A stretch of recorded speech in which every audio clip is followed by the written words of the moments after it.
Welcome to episode 86 of the Cycling Europe podcast. My name is Andrew Sykes.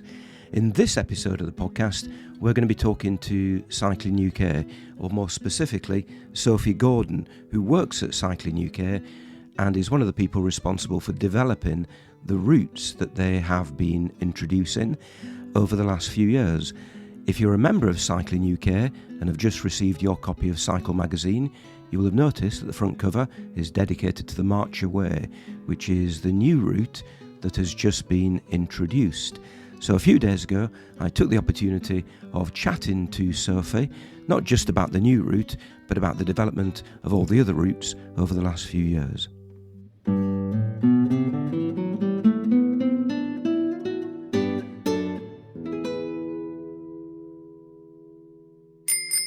I'm Sophie Gordon. I'm the campaigns manager at Cycling UK. And while a lot of my work is sort of about advocacy and trying to improve the conditions for cycling, I've also been quite lucky that I've got to work over the past few years on developing some of our long distance routes, which is a pretty good job, I'm not going to lie. Have you always been a cyclist? Have you done lots of long distance cycling? Or was it something that you kind of discovered through doing the job? I guess I'm never sure whether to call myself a cyclist really, because I grew up sort of in Derby and we went to Peak District a lot as a family, so kind of grew up cycling on all those old railway trails and the Monsell Trail and the High Peak Trail. And then I did a bit of cycle courier work when I was at university, and then kind of one or two just like long weekend cycle trips, I think. But then it wasn't until I started working at Cycling UK and people would kind of go out for rides together in the evenings. And I sort of thought, oh yeah, people just go out for bike rides as well as just using it for a way to get around. And kind of, rediscovered the fun of just going out for a day or going out for a shorter one and on my mountain bike around the bridleways. And I love some of the lovely heathland and things that we have here.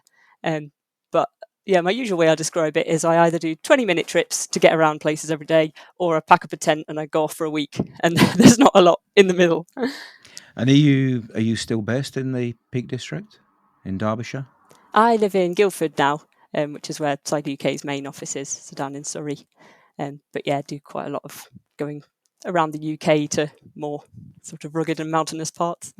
And how many years have you worked for Cycling UK? For, I think it's 6 years now. So it feels like quite a while because we've had a lot of newer people who've started since then. Right, okay, we're going to talk about the various routes that Cycling UK has developed over the recent years. So I think there are now 8 of them in total, and the most recent one, which we're going to talk about in a few minutes, is the Marcher Castles Way. But kind of taking it one step back, what was the motivation for Cycling UK actually developing these routes? Because I suppose when a lot of cyclists think about cycling routes, they don't automatically think of Cycling UK. They think of Cycling UK as more of an advocacy group, a group that represents and brings together cyclists of all different types. And they tend to think of Sustrans and the National Cycle Network as the people who are looking after the routes. So what was the original thinking about developing these routes? Yeah, I suppose Cycling UK's relationship with putting routes together has probably fluctuated quite a bit over the years, because I know back when it was the Cyclist Touring Club, we've got all the stacks of old folders and things on shelves in the office that were sort of the files for if members would call up and say, I want to do a tour in Africa. What can you tell me? What maps have you got? What advice have you got? So there was a big thing then about kind of providing advice for touring and suggested routes that other people had done and that sort of thing. And we've got various kind of routes collected on our website that different people have put together and recommended. But these longer ones sort of started more recently, originally as part of our campaigning for off-road access. Because I think talking about sort of the rights of way system feels a bit dry and abstract, and it's quite hard to make it sound interesting. So these routes were a bit of a way to illustrate some of the problems with the current system if you're going out into the countryside on a bike, and bring it to life a little bit. So the first one we did was the North Downs Way National Trail, which goes through Surrey and Kent.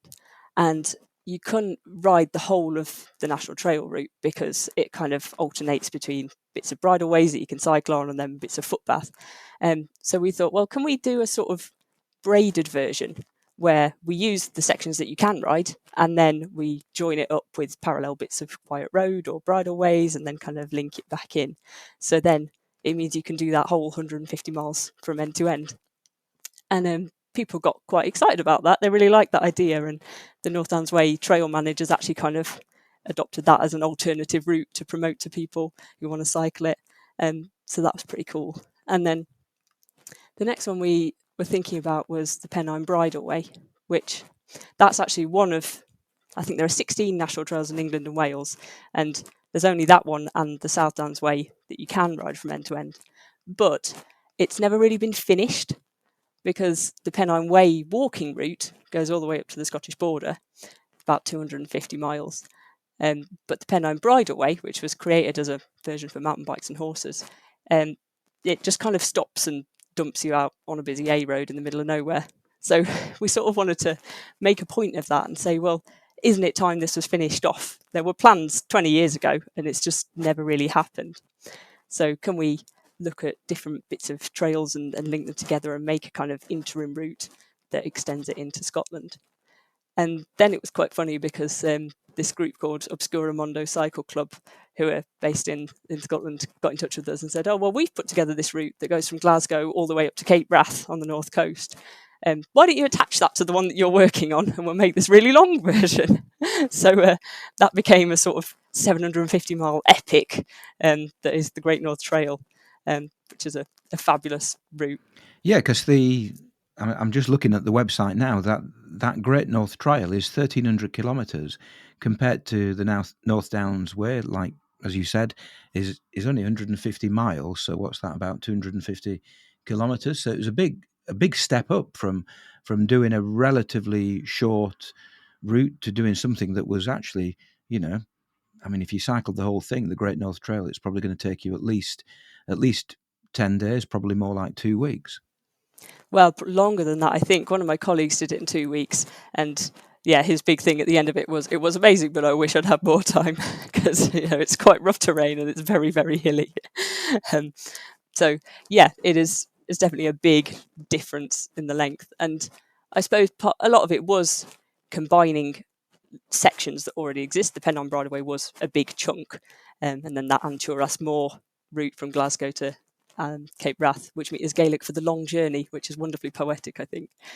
They'd already created that, so it's partly kind of showing how to join these things together and just inspiring people. I don't know about you, but when I see a long route on a map, I'm just like, oh, that looks amazing. I want to go and do it. Oh yeah, God, absolutely. Yeah, I've got maps left, right, and centre in my house. I just spend hours staring at them. You mentioned working with other bodies for the North Downs Way and then also for the Great North Trail, those first two routes.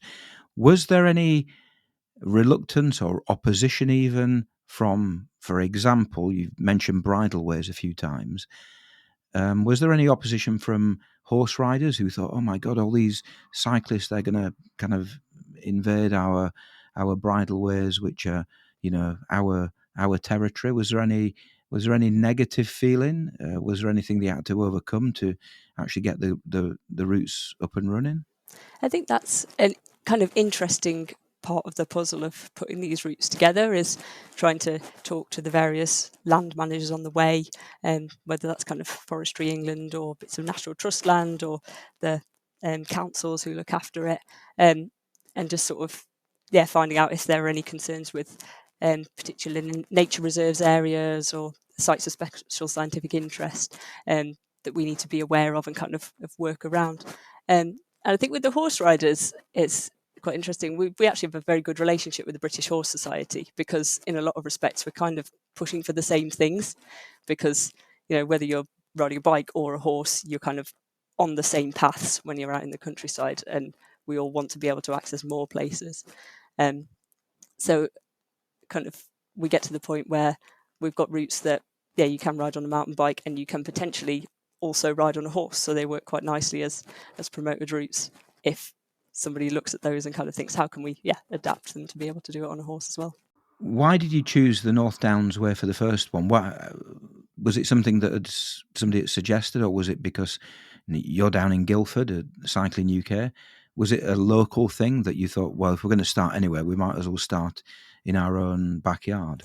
I suppose it was partly that, yeah, we had quite a good relationship with the guy who manages the North Downs Way, and I think it was, one of those ideas that people had a chat about and thought, oh, this could actually be doable because a decent proportion of it is already rideable. So it's, yeah, how can we link up those bits, and then, yeah, started looking a bit further afield to how can we join up some of these other trails. So that was the idea behind the next one that we did, that was called King Alfred's Way, was to be a bit of a kind of hub that all these spokes would then come into, because that connects the North Downs Way, the South Downs Way, the Ridgeway, and the Thames Path, which kind of, both of those have rideable bits to them.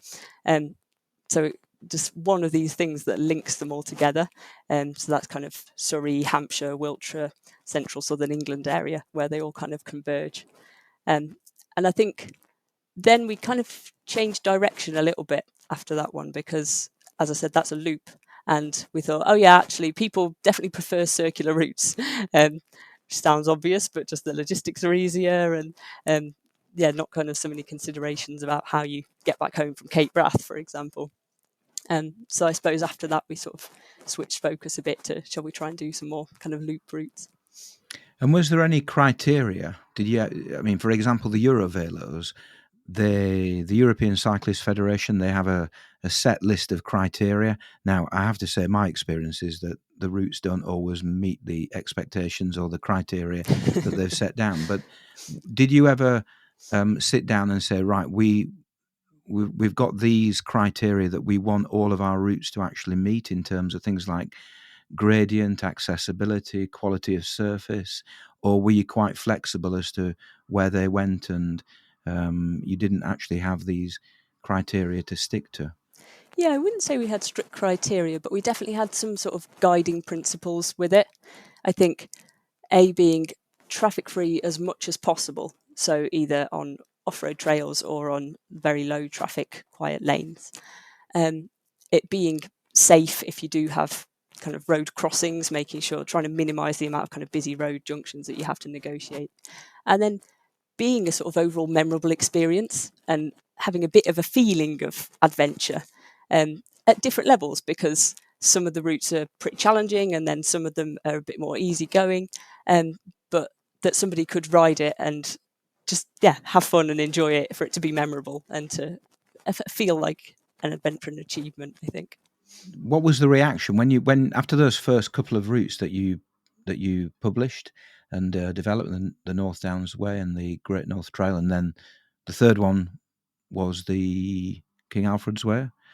What was the feedback that you were getting? Were people generally pretty positive about what you'd done, or did you have critics? Were people not happy with what you developed? Were there any areas in which you thought, right, okay, if we're going to continue this, we need to focus on this particular area to make sure we don't fall down the same potential pitfalls that we've created for the first two or three routes? Mm-hmm. Well, I think King Alfred's Way really surprised us with how popular it was. Um, because of the location, I think, and how easy it is to get to. It's quite close to Swindon and Farnham and Reading and Salisbury and various places where quite a lot of people live.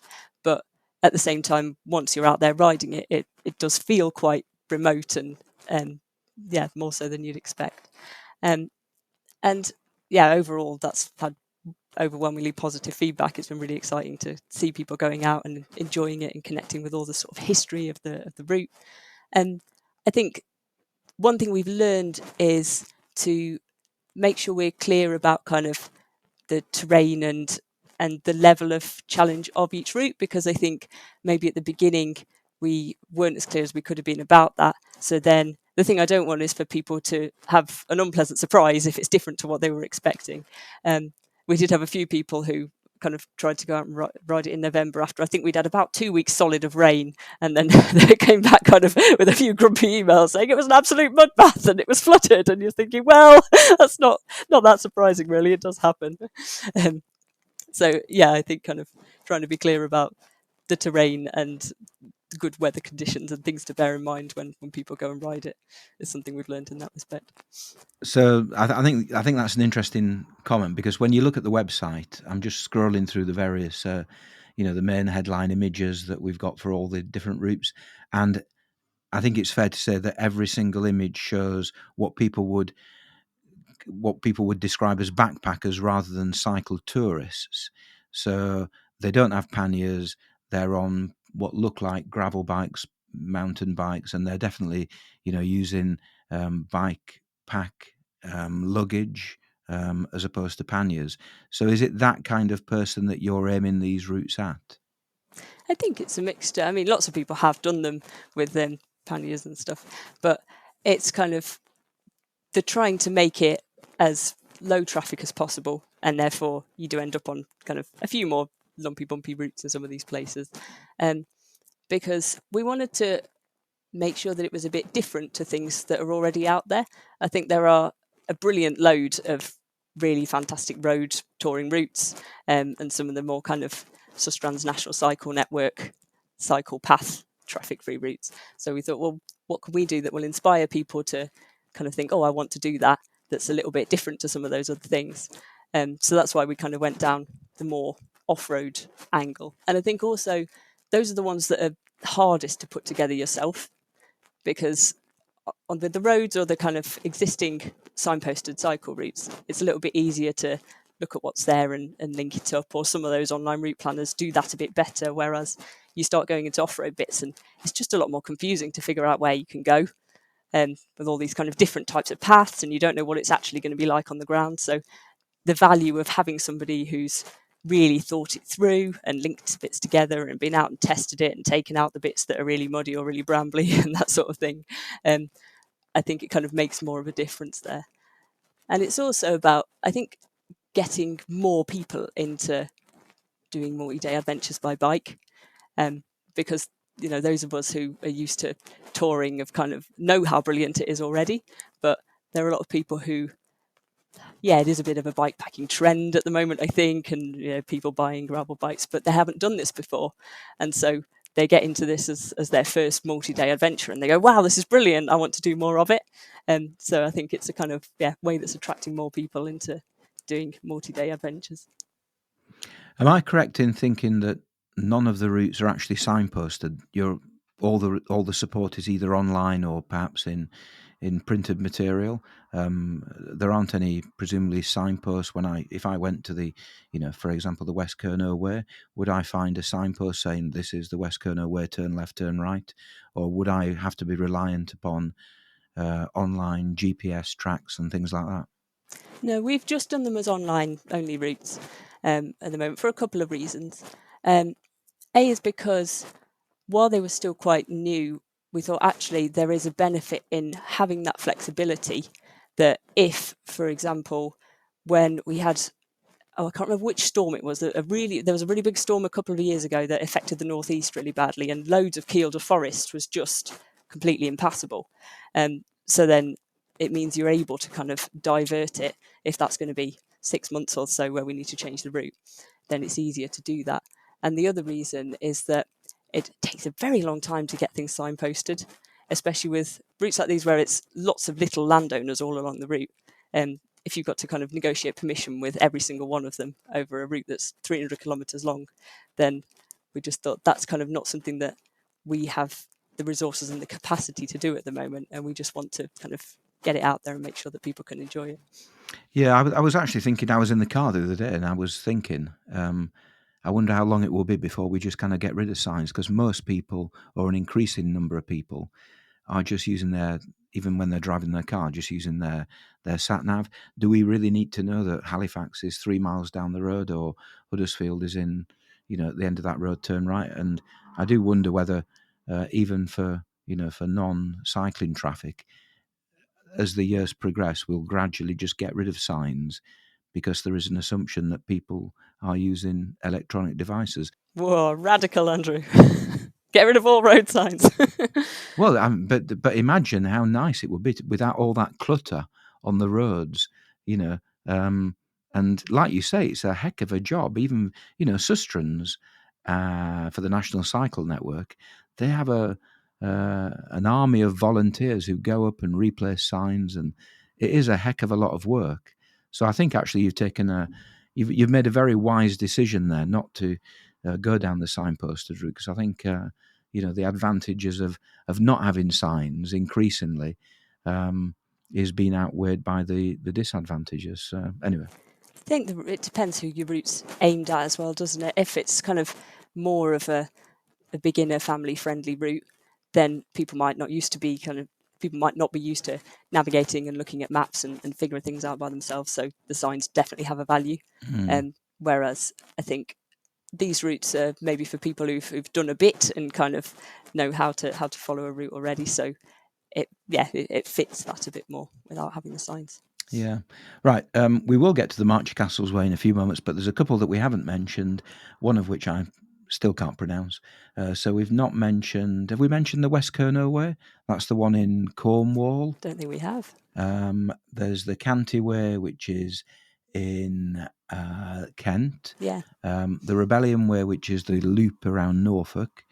And then the one in Wales, which is called the... Trawsarori, which means Transnodonia in Welsh, but we thought, as it's a Welsh route, it's fitting for it to have a Welsh name. As you went through all these routes, was it getting easier and easier, or was it more challenging and more challenging the more that you found out about developing routes? Were you making life more challenging for yourself by knowing all the obstacles in advance and trying to sort them out before you actually publish the route? I think the West Kernow Way in Cornwall was a very difficult one to put together, actually, just because the proportion of paths that are footpaths varies quite a lot around England and Wales. And Cornwall has a very high proportion of footpaths. So it's really tricky to try and link things up being off-road. So that was actually a very interesting one, where there were a few sections where we used what we call lost ways, which some people might have heard of. Ramblers have been doing quite a big campaign about it, but this idea that these are paths which exist on the ground, have existed for millennia, people have used them, but they've not been recorded on modern maps. So we don't sort of have an official right to use them. And isn't there a legal thing? I remember reading or seeing something about, isn't there a deadline? Has it passed whereby these particular routes have to be registered, otherwise they'll be just gone forever? Yes, you're testing me now. So it was the 1st of January 2026, and then it was extended to 2030. And I vaguely remember hearing that might have been scrapped altogether, or it hasn't. So I'll have to go and double check that. But yes, basically people can put in a claim that these paths should be added to the map if they can provide, dig into all the archives and all the historic maps and say, well, actually look at this. So yeah, there was this route called the Tinner's Way, which when you look at on maps from a few hundred years ago, it looks like one continuous road. So it was clearly an important route, but it's kind of got a bit patchy when you look at the modern Ordnance Survey map. There's a little bit of footpath and then a little bit of a track that you're not quite sure what it is, and then a little bit of something else. So we put in a sort of official claim that, based on all this evidence, this should be a route that people can ride the whole distance of. And then we made a bit of a controversial decision to include those stretches in the route as it is, because there's a massive backlog of these claims that councils have to process. So I think it was Cornwall has about 15 years worth of claims that it's going to take to put them all through. So we thought, well, we can't really wait 15 years for this to be looked at when this is an essential link that we need to join the route together. So we're kind of going on the basis that, well, there's a lot of evidence that there is a right to ride on this.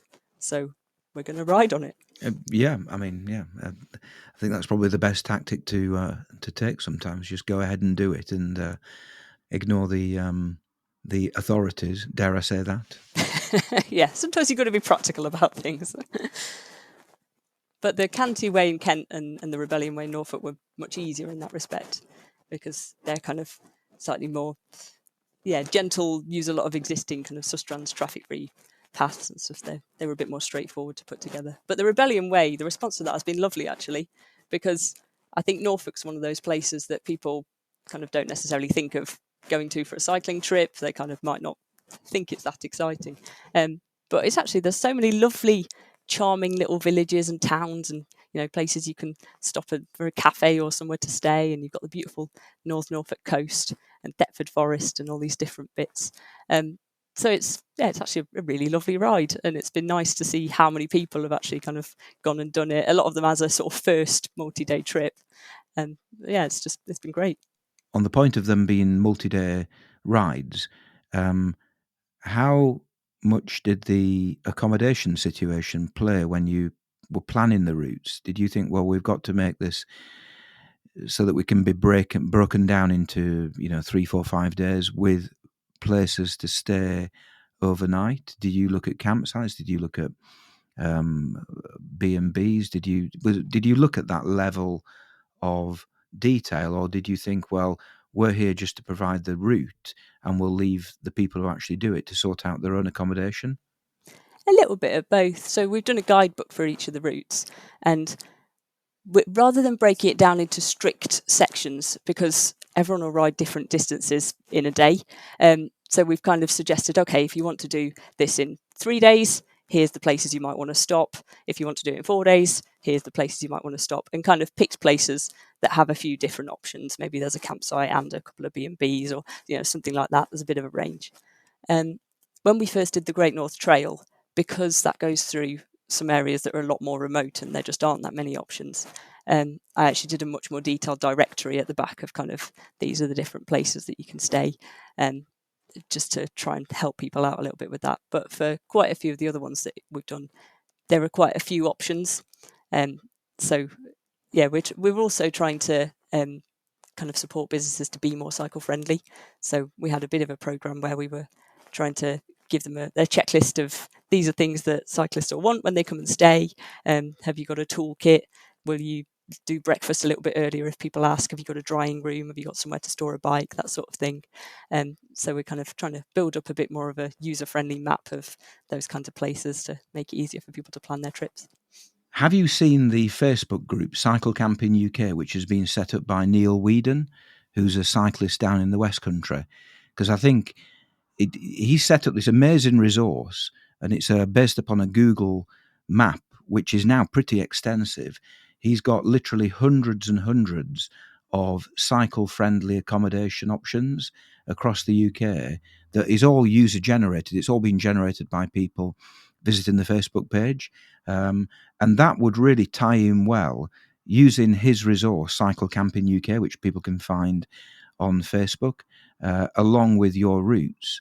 I think that would be a really good way of combining or perhaps solving any accommodation issues that people have. Yeah, definitely. I think I'd heard of that, but I hadn't looked at it properly, so I'll have to go and have a look. And I think it's great how, we've kind of got various Facebook groups for some of the routes, and people do just kind of come and say, oh, I've created this Google map from places that people have mentioned. So it's almost sprung up by itself without us having to do it, really. So that's, pretty useful. Yeah, I mean, all credit to Neil. You may have actually met him at the Cycle Touring Festival because he's a regular at the festival. But he has created a really useful resource. And the next time I'm off around the UK somewhere, I'll definitely be looking at some of the things on that particular Facebook page and on the associated Google map. Excellent. We've talked about most of the routes there. Just before we get to the new one, the Marcher Castles Way, have you got any statistics as to how many people are actually using these routes? Do you know how popular they've become? That's always a really interesting and tricky question, because we can count how many people have bought a guidebook or how many have downloaded a route file from the Cycling UK website. But then people will find the route in all different places. They might get it off, a mate or on a survey or Komoot or any of these other websites. So it's really hard to think, well, how many people are actually riding them? But we had a bit more of a go with King Alfred's Way, because that's quite lucky that it overlaps with these other national trails. So on parts of the Ridgeway, they've got some people counters along the trail. And that was really interesting because they sent us some data for a couple of the summer seasons. I think it was 2021 and 2022. And we noticed that there were 2,000 more people who were riding it from west to east than in the other direction.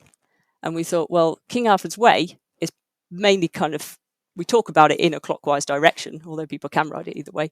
So that would be people going from west to east along the Ridgeway bit. So I guess that gives us quite a good indication that those 2,000 people are there because they're riding King Alfred's Way. And it's quite useful that it kind of separates out people on bikes as well, so we could tell that.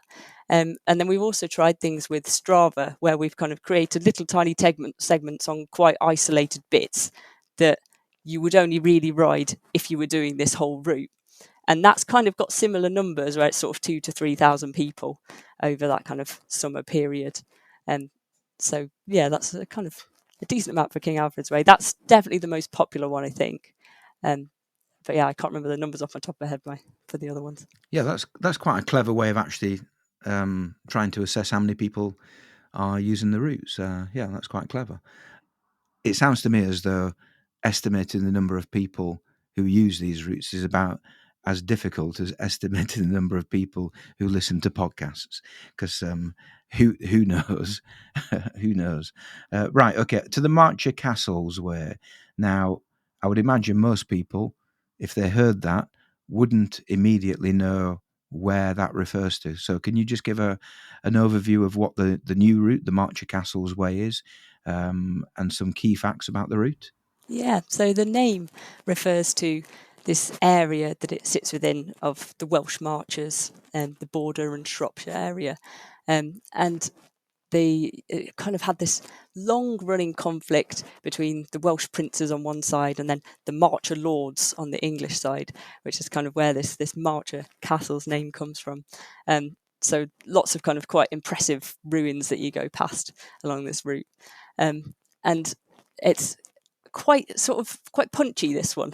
It's relatively short. It's 180 miles, but it's got about 5,000 meters of climbing, so it's a fair bit of up and down. You do get some fantastic views out of that when you go through up to Brownclea Hill, which is the highest point in Shropshire. You kind of can see so far all over this fantastic landscape. So it sort of starts in Shrewsbury, and then you go along the Montgomery Canal and go through Iron Bridge, and then down towards Ludlow, and kind of wiggle over around the Welsh border quite a bit through sort of Prestine and Knighton, and then back towards over the Long Min to Church Stretton, and back to Shrewsbury. So it's a kind of funny shaped wiggly route, but we tried to pick out all the best bits that we could find. And you do have two versions. There's a full route and there's what you've called a taster loop.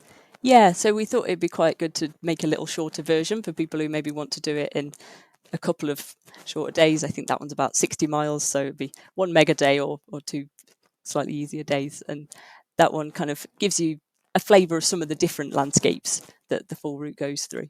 And when the guidebook's available kind of in the new year, we're going to have a few other shorter sort of recommended loops as well, because I can imagine it could work quite well if you stayed in Church Stretton, that's sort of in the middle, and then you can do various sort of flower petal loops to ride bits of it without having to carry stuff for people who want to do it a different way. And when was this officially launched? How old is this new route? It's very new, so it was only in October that we launched it, so it wasn't that long ago at all. Why did you choose to launch in October? I mean, rather than waiting, I don't know, until say the spring of next year when people are, because obviously, there aren't masses of people heading out in October, November, December, or perhaps there are. Perhaps it's just me. But we keep trying different times actually, just to see what works differently, because I think sometimes when it gets into the sort of winter period, people are thinking, oh, let's plan something. What summer adventures are we going to do next year? I know I do that. I'm like, oh, it's all dark and cold. Let's imagine we're going out and having adventures and fill up the calendar. But yeah, I think also kind of doing more of a spring and summer launch works quite well. So we'll probably do a bit more of a push on it in spring and say, hey, have you heard about this? Why don't you go and give it a look? And have you, obviously, Cycling UK has Cycle Magazine, and it's featured, these routes are featured very heavily in Cycle Magazine. Have you had much take up from the wider press? Do you get coverage in national newspapers, magazines? Have they been interested in what you've been doing? Yeah, we've had quite a bit for some of the routes. I think Trowserurry that we launched last year, which goes through North Wales, that was the first route that we'd done of these long distance ones that was in Wales. So I think that kind of got quite a bit good to pick up and on local TV and stuff like that. And the Great North Trail, I think, because that was so long, that kind of managed to pick up a bit of excitement. So yeah, it varies depending on different routes. Quite often, the regional papers are quite interested in it just because it's something new and shiny in their area. So yeah, it varies. Could I just apologise to anybody who's listening to this and thinking, why is he recording this next to a main road? I live in the middle of the countryside, but there was a fire on the M62 earlier, and most of the traffic from the M62 has been diverted down the quiet country road where I live. So if you can hear traffic clattering past, that's why. My apologies. Oh, no. Have you had much interest from abroad? Do you get many people coming from other countries to do it, or any interest in the foreign press? Yeah, we have quite a bit. I always find it quite interesting seeing the addresses when people order a guidebook, because we get a fair few from Germany and from Belgium, and then yeah, the furthest afield has been the States and Australia and Hong Kong. I think we've had, so yeah, real mixture of things. But the thing I've found entertaining is I think especially with the Great North Trail, because that's one of these kind of longer bucket list things, that tends to be the people who come from further away to do that one. And trying to explain to someone who's from Australia or the States that the dreaded midge is something they should fear and don't come and do it in the middle of summer because you'll be eaten alive. Yeah, that's an interesting thing about the about people coming from Europe. I was talking to Eric. I don't know his surname actually, but he's one half of Wheels to Wander, and he was in episode 84 of the podcast, and he's a real fan of cycling in Britain. And I think, for goodness sake, man, you're from the Netherlands. You live in the country which is just tailor made for cycling. But the point that I think he made was that cycling in a place like the Netherlands, it is kind of almost too regimented.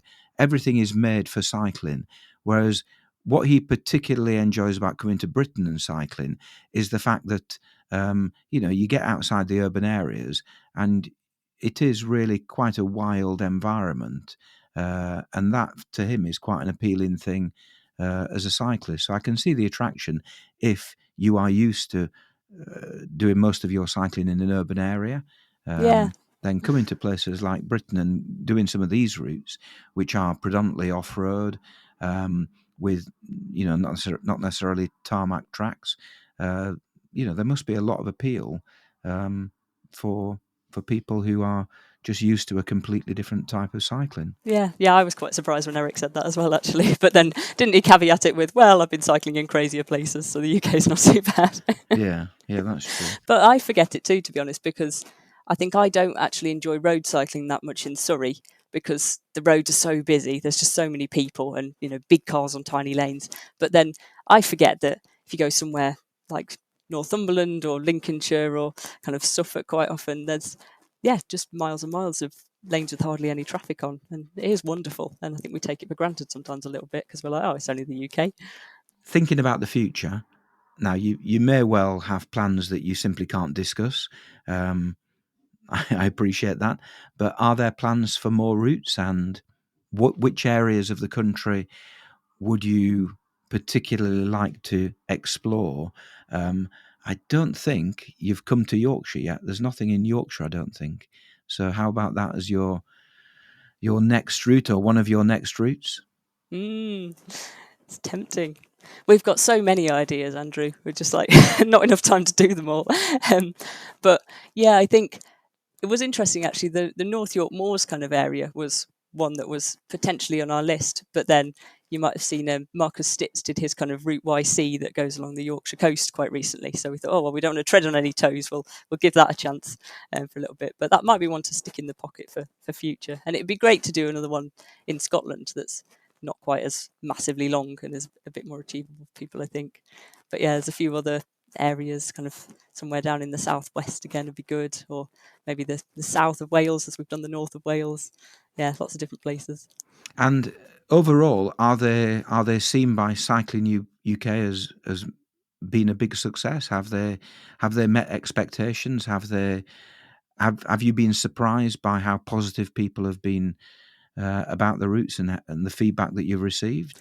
Yeah, I think it's interesting for me when I've been working on them a lot because you get so into the detail of looking at the maps and like, oh, right, we need to make sure we've got the guidebook ready, got all the information on the website, kind of thinking of all these little details of things. And then you put it out there, and then you kind of forget that, oh, now people are actually going and riding this. And then I kind of see all these lovely comments on the Facebook groups of people's photos and stuff like that. And you think, oh, wow, they're actually, going out and having a fantastic time.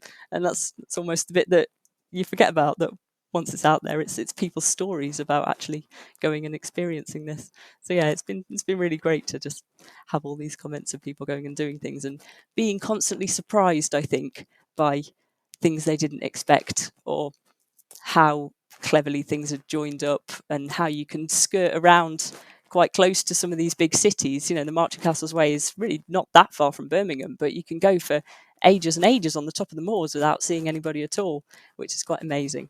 So it's just discovering all these little places in a new way, I think, that they hadn't thought to do before. Yeah, I did actually notice that it is very, very close to Birmingham. Do you find that the routes which have a very big urban area relatively close by, have they been the more popular routes, do you think? Simply because you have that number of people who are within a very easily accessible distance of the route? Yeah, I think so. And it also usually makes it easier if people just want to do it in sections and kind of do a train station to train station. Just do, I know a few people who've done a couple of the routes like that, where they've just done them as various days over several weekends, and not done it staying overnight. So it creates a few more options, I think, when it's not so hard to get to. Have you cycled all the routes? All of them, except I haven't done the whole of the Great North Trail. I've done the northern part of that one, but I need to go back and tackle the Pennine Bridleway at some point. But yes, I've done all of the other ones. Right, in that case, I'm going to put you on the spot. Which is your favourite bit, or which is your favourite route? I think for me, I love mountains.